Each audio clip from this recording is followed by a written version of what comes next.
is for Module 5, Lesson 12, and today you're doing a very similar thing than you did yesterday, except for this time you are decreasing by 1. So you are going one smaller each time, which means you are counting down. So we want to start with a higher number.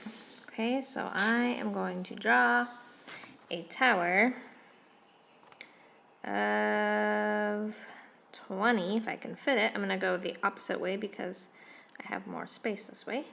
1, 2, 3, 4, 5, 6, 7, 8, 9, 10. I'm going to switch colors after 10. Let's do blue.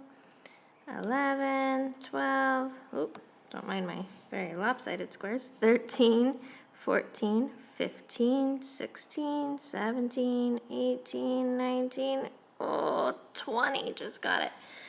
Okay, so if you were to show me another tower, one less than 20, how many would that be?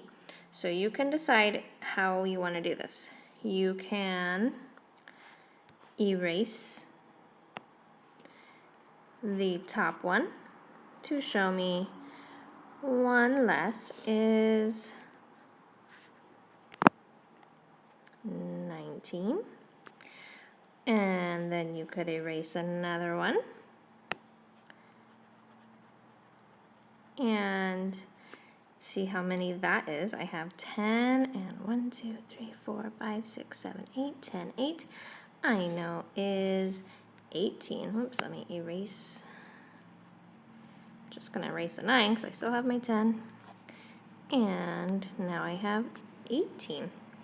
Could you show me numbers that go below 18, so counting down by 1? So what comes before 18, or if you count down, what comes next? Okay. You can decide if you want to draw a tower and keep erasing and showing me the numbers, or you could draw all separate towers showing me 20, 19, 18, and then what comes after that. So it would kind of look like stairs going down. All right, send me a picture when you're done.